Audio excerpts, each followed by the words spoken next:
Nichijou is a very special anime.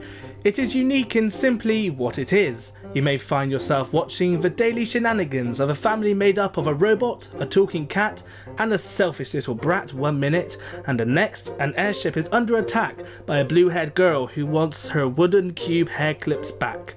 Random may be a word you might use to describe Nichijou, but I am willing to disagree.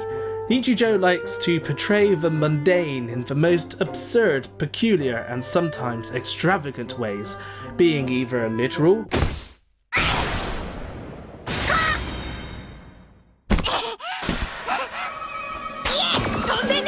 or metaphorical.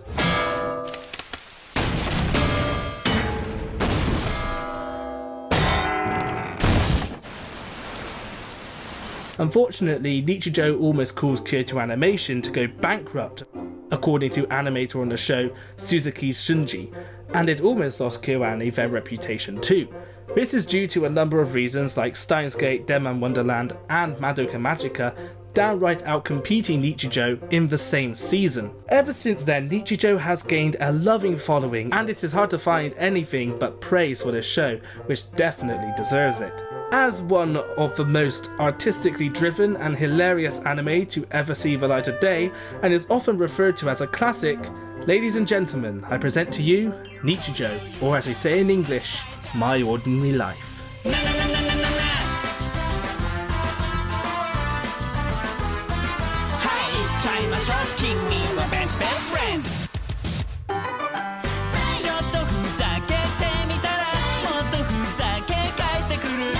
Produced by Kyoto Animation, released in the spring of 2011 and adapted from a manga of the same name by Awari Keiichi, Nichijou is a rather unique take on the slice of life genre.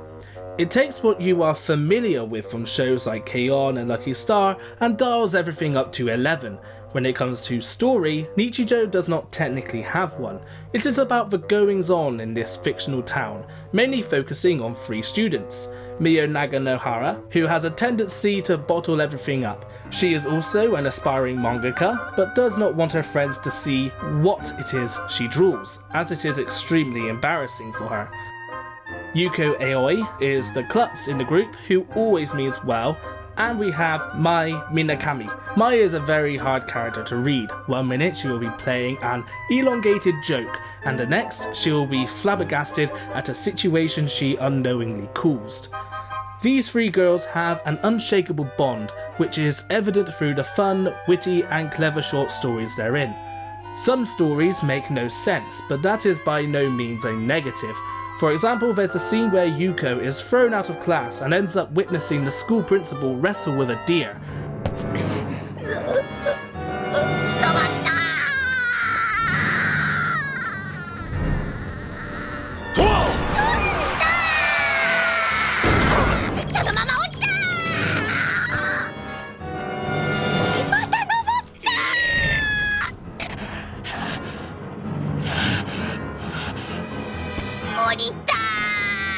And as she goes to inform her class of the situation, she decides not to, and the narration that follows make it sound like it's a brave act of hers to keep it to herself.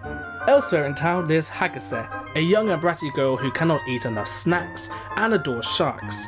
Hagase is also a genius, even her name is the Japanese word for professor.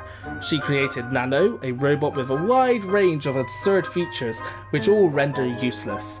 Nano wants nothing more than to be a normal girl, but with Hagase refusing to take a key out of Nano's back because Hagase thinks it's cute, makes Nano feel like she's never going to fit in. Hagase also creates a rare scarf which allows their black cat, Sakamoto, to speak. Sakamoto has a take-no-crap attitude about him and tries to set things straight with Hagase, but often to no avail. Later in the show, Hagase allows Nano to attend school where Nano meets Yuko, Mei and Mio. But with the key still in her back, Nano tries desperately to fit in without it getting in the way of her living a normal life. Nano is a character who represents the outcast. The key in her bag is a visual metaphor about how people can be different, and Nano's personal journey is learning how to live with her differences and of self-acceptance. An aspect about Nichijou I love is how it handles Nano's development, slowly and somewhat subtly. When there's been a scene or sign of growth within her, it makes the audience genuinely happy for her, because it is in these small moments we realise just how much these characters have changed. Another example is how Mio learns to open up more and begins to get her friends more involved with her passions. Nichijou is a show that makes you feel warm inside, the sort of warm you feel after a nice day with friends or family. It makes you realise that living a mundane life is by no means a bad thing, but is actually quite the opposite. Nichijou finds the beauty in everyday life, hence the title My Ordinary Life. To emphasise this, there are points in every episode where it just stops, and you're looking through the lens of a camera and watching ordinary life pass by. You may see a light switch on or a traffic light change, but these moments are what make Nichijou Nichijou. Not to mention how the town is filled with a colourful cast of characters, to the student body president who rides a goat to school, to a grandpa who wants nothing more but to spend time with his loved ones. Nichijou will make you laugh and make you feel extremely relaxed and content when watching, which, if anything, is exactly what the show was going for. The jokes can go from making you chuckle a little bit to outright roars of laughter. One of my favourite funny moments is when Hakase and Sakamoto are cornered by Mei's dogs and scared they're going to get bitten. Yuko and Mio arrive, and after they've both laughed off the idea of being bitten, they get bitten.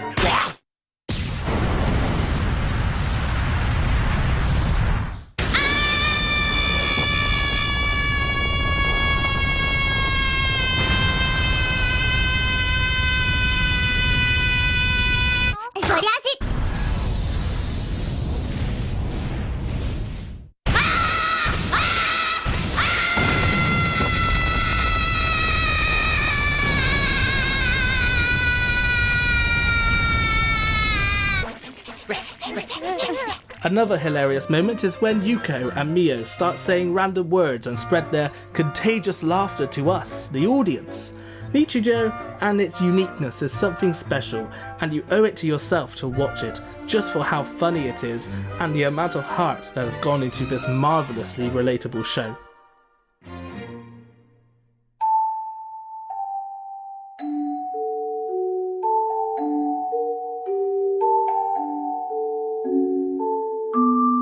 Nichijou's artwork is incredibly flamboyant. Nichijou has a style which is soft, the colours and edges are smooth, the character colours and style match the background artwork, which is rare for an anime as the background artwork is normally more rich in detail than the characters. The artwork, however, has a tendency to go from smooth to bombastic at the drop of the hat. This never feels out of place, however. There are moments when the detail is almost lifelike. I often thought it could be mistaken for a photograph. There are times when the artwork can be extremely experimental or like it belongs to a different show, and none of this stops you feeling like you're watching Nichijou. The character designs are easily distinguishable by features like Mio's blue hair, blue eyes, and cube hair clips, Sasahara's formal black clothing and the way he carries himself, Hakase has strawberry blonde hair, and her white lounging clothes. The characters are designed in a way that the creators know you will not be able to remember all of their names, so they give the distinctive visual features and personality quirks and jokes which are reminiscent of their characters, so the audience doesn't have to remember their names. The fluidity of the show is immaculate. I never felt like the animation felt stiff or out of place when watching Nichijou, which deserves the highest praise. My favourite aspect of the artwork in Nichijou is in the small snippets of ordinary life it captures. These moments of life passing by that feel like you're simply watching through a camera lens are what I feel bring Nichijou to life. With colouring and lighting that replicates real life, with a beautiful mixture of different camera lenses and time of day that show life in a different perspective. One thing all of these moments share is a blurred view. Now there is no definitive answer as to why this is, but my take on it is that ordinary life means something different to every person. You may love the sound of cicadas in the spring, or the calmness of a frog pool, the view of someone painting a beautiful backdrop, or a simple office desk. All of these things can mean ordinary life to someone, and that is what Nichijou captures within its art.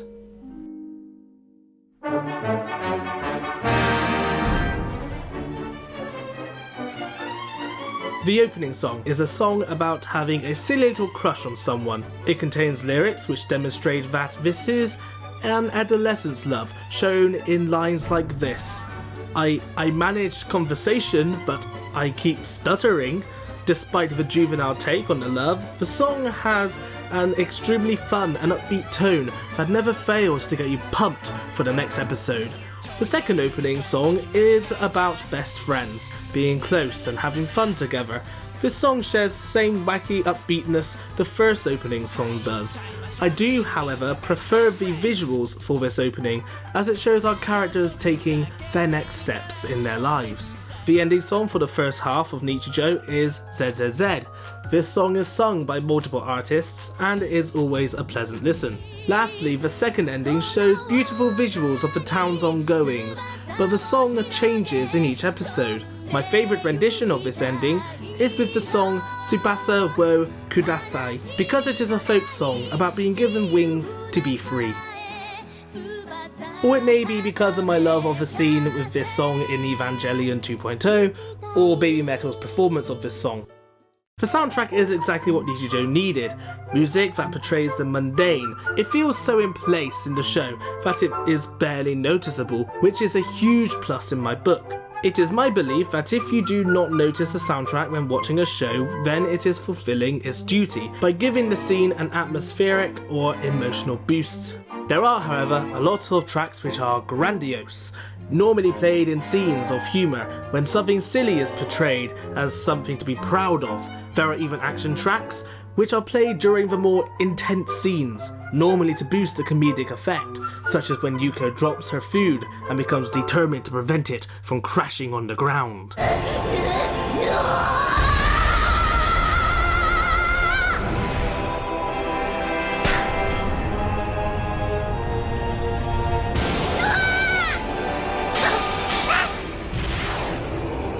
Nichijou supports 2.0 audio, meaning that all of the sound comes from the front two speakers, but it still delivers a punch. Unfortunately, some of you may be disappointed by the fact that Nichijou has no dub.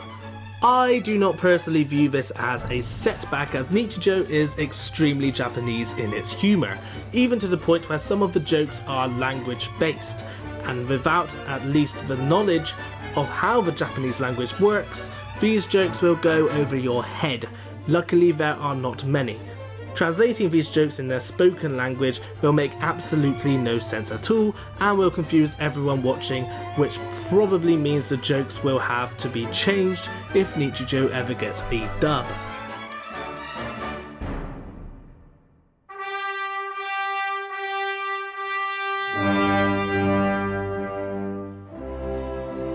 Nichijou, as I said before, is a very special show, one not to be missed by anyone. Therefore, Nichijou deserves the recommendation of Watch Before You Die, a rating given out only sparingly to those which are absolutely worth your time.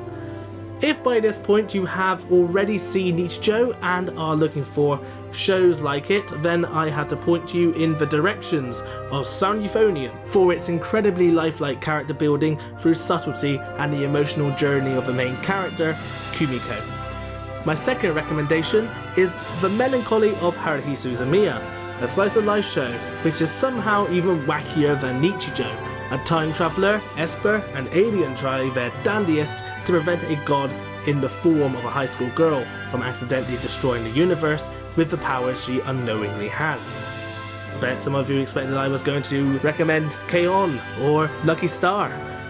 And with that, I leave you. Thank you very much for watching. Please check out my other videos for more reviews and discussions on anime, and I will see you next time. Goodbye.